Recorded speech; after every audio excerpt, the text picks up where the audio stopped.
Di mana ada masyarakat, maka di situ pasti ada hukum keadilan.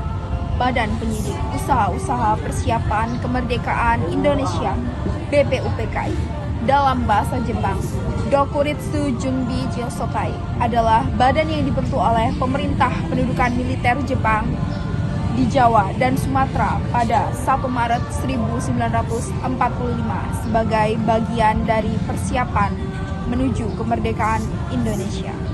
Pembentukan BPUPKI ini diumumkan oleh Jenderal Kumakichi Harada dan secara resmi mulai berfungsi pada 29 April 1945 yang bertepatan dengan ulang tahun Kaisar Hirohito.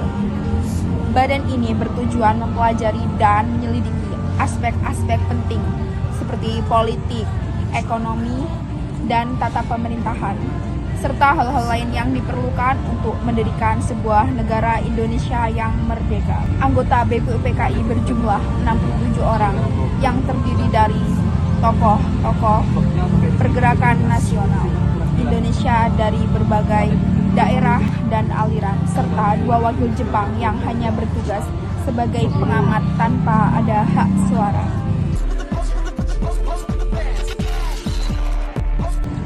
Latar belakang pembentukan BPUPKI pada akhir Perang Pasifik. Kekalahan Jepang semakin jelas sehingga Perdana Menteri Jepang, Jenderal Kuniaki Koiso, pada 7 September 1944 mengumumkan rencana kemerdekaan Indonesia setelah kemenangan Jepang tercapai. Dengan harapan kemerdekaan akan membuat rakyat Indonesia menyambut tentara sekutu sebagai pembebas. Jepang kemudian membentuk BPUPKI untuk mempersiapkan kemerdekaan. Selain BPUPKI, Jepang juga membentuk panitia pemeriksa adat dan tata negara untuk mempelajari dan menyumbang adat dan sistem tata negara Indonesia bagi Jepang. Masa persidangan BPUPKI. Sidang resmi pertama tanggal 29 Mei sampai 1 Juni 1945. Sidang pertama BPUPKI berlangsung selama 4 hari di Gedung Chongsain di Jakarta, sekarang Gedung Pancasila. Tujuannya adalah merumuskan dasar negara dan membahas bentuk negara Indonesia merdeka. Dalam sidang ini disepakati bahwa bentuk negara Indonesia adalah negara kesatuan. 3 tokoh nasional memberikan pidato penting mengenai dasar negara. Yang pertama, Muhammad Yamin, tanggal 29 Mei 1945, mengajukan 5 asas dasar negara. 1. Peri kebangsaan, 2. Peri kemanusiaan, 3. Peri ketuhanan, 4. Peri kerakyatan, dan yang terakhir kesejahteraan rakyat.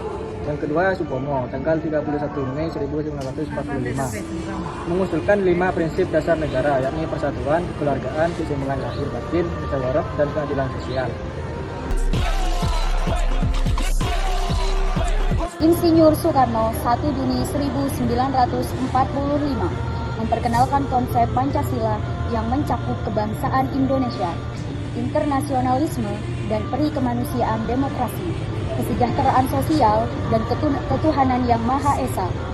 Pidato Soekarno dianggap sebagai momen lahirnya Pancasila dan tanggal 1 Juni kemudian diperingati sebagai hari lahir Pancasila. Setelah sidang ini, BPUPKI memasuki masa reses dan membentuk Panitia 9 untuk mengelola rumusan dasar negara. Masa sidang pertama dan kedua Panitia 9 dan Piagam Jakarta. Panitia 9 yang diketahui oleh Soekarno bersama tokoh utama seperti Muhammad Hatta dan Muhammad Yamin bertugas menggodok hasil sidang pertama menjadi rumusan dasar negara yang lebih matang setelah perdebatan antara kelompok nasionalis dan kelompok agama. Panitia 9 menghasilkan Piagam Jakarta pada tanggal 22 Juni 1945. Piagam ini memuat 5 asas dasar negara.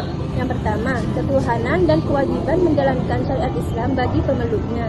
Yang kedua, kemanusiaan yang adil dan beradab. Yang ketiga, persatuan Indonesia. Yang keempat, kerakyatan yang dipimpin oleh hikmat kebijaksanaan dalam permusyawaratan perwakilan. 5. Keadilan sosial bagi seluruh rakyat Indonesia. Piagam Jakarta ini menjadi landasan penting untuk pengembangan Undang-Undang Dasar. Selama masa antara sidang ini juga berlangsung sidang tidak resmi. yang membuka Undang-Undang Dasar 1945. Sidang resmi kedua pada tanggal 10 Juli sampai dengan 17 Juli 1945. Sidang kedua BPUPKI membahas secara lengkap tentang wilayah negara, kewarganegaraan, rancangan Undang-Undang Dasar, ekonomi dan keuangan, pembelaan negara, serta pendidikan dan pengajaran.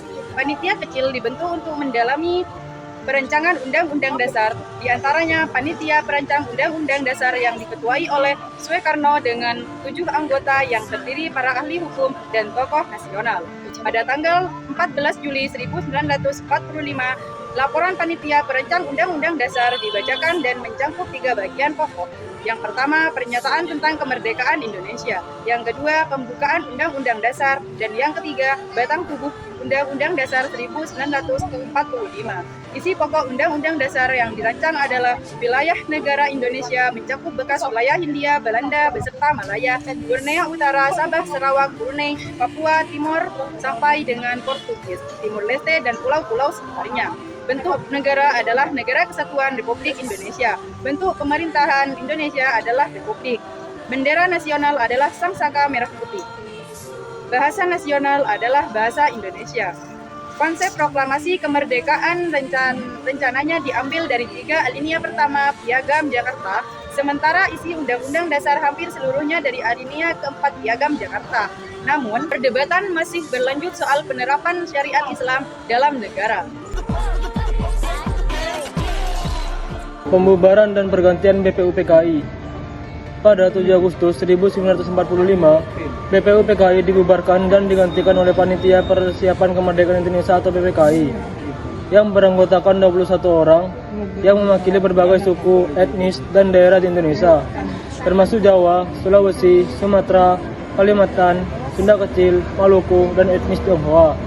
PPKI bertugas untuk mengurus persiapan terakhir kemerdekaan Indonesia. BPUPKI merupakan badan penting yang membuka jalan bagi kemerdekaan Indonesia dan merumuskan dasar dan konstitusi negara, serta menjadi forum lahirnya Pancasila sebagai dasar negara. Kegiatan dalam BPUPKI menjadi fondasi utama dalam pembentukan negara Indonesia merdeka dan sistem pemerintahannya. Kaitannya dengan kondisi politik Indonesia saat ini, tindakan tercela anggota DPR Tanah Barat yang memicu demonstrasi, kenaikan gaji dan tunjangan DPR menaikkan tunjangan perumahan hingga 50 juta per bulan. Hal tersebut dan juga meningkatkan uang reses serta kunjungan kenegaraan. Sedangkan kinerja DPR dinilai sangat buruk. Hal tersebut menimbulkan kemarahan publik karena dianggap tidak pro rakyat. Dan juga ada insiden di mana anggota DPR berjoget-joget saat melakukan sidang resmi. Hal tersebut semakin memicu kemarahan warga. Pernyataan dan tindakan politisi yang melukai perasaan rakyat. Ada beberapa anggota DPR dari berbagai partai politik yang dinonaktifkan karena pernyataan yang menyimpang dan melukai masyarakat, terutama saat polemik kenaikan tunjangan dan demonstrasi besar. Penanganan aparat yang kontroversial. Aparat kepolisian diduga melakukan pelanggaran dalam menangani demonstrasi, termasuk tindakan kekerasan yang menimbulkan adanya korban jiwa, seperti kematian pengemudi ojek online dan masa aksi lain. Hal tersebut menunjukkan ketidakpeduliannya pemerintah dan DPR terhadap masalah sosial dan kesejahteraan rakyat kecil. Kaitannya dengan BPUPKI, Fiat Justitia Ruat Coelum. Walaupun dunia akan hancur, langit akan runtuh, keadilan harus tetap ditegakkan. Equality before the law. Semua orang sama di depan hukum.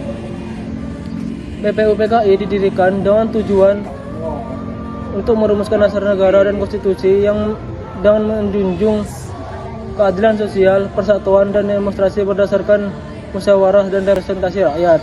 Pancasila yang lahir dari sidang BPUPKI mengandung nilai-nilai kesejahteraan rakyat, keadilan sosial, dan kedaulatan rakyat.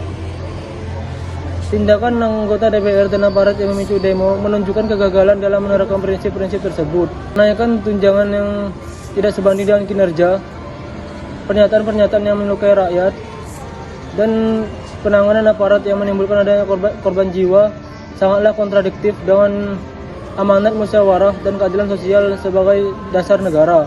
Demonstrasi ini merupakan bentuk protes atas ketidaksesuaian realita politik dan cita-cita kemerdekaan yang dirintis oleh BPUPKI. Dengan demikian, demonstrasi besar dan kritik tajam terhadap anggota DPR dan aparat mengingatkan kembali pentingnya nilai-nilai yang diperjuangkan oleh BPUPKI agar negara benar-benar menjunjung nilai-nilai keadilan sosial, demonstrasi yang sehat, dan kesejahteraan rakyat yang menjadi tujuan utama kemerdekaan Indonesia.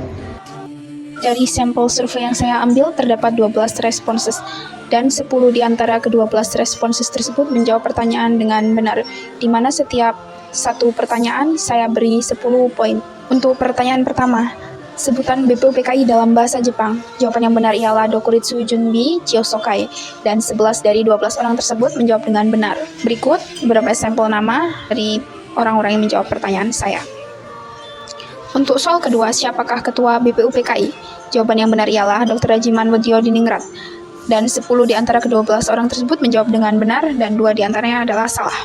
Pertanyaan ketiga, sering dengar istilah BPUPKI dan PPKI? Apa bedanya? Jawaban yang benar ialah BPUPKI bertugas mempersiapkan kemerdekaan Indonesia, sedangkan PPKI melanjutkan persiapan tersebut. Jadi kesimpulan yang dapat kita ambil dari survei yang saya adakan ialah tidak sedikit orang yang minim pengetahuan mengenai BPUPKI, di mana sampel-sampel tersebut saya ambil dari mahasiswa dan rata-rata yang mengisi adalah mahasiswa Fakultas Hukum, dan beberapa di antaranya menjawab dengan salah. Seperti yang kita ketahui bahwa materi mengenai BPUPKI sudah diajarkan sedari SD, jadi mungkin banyak mahasiswa yang melupakannya, tapi tetap kita harus mengulas kembali materi BPUPKI karena ini berkaitan dengan awal mula terbentuknya Indonesia.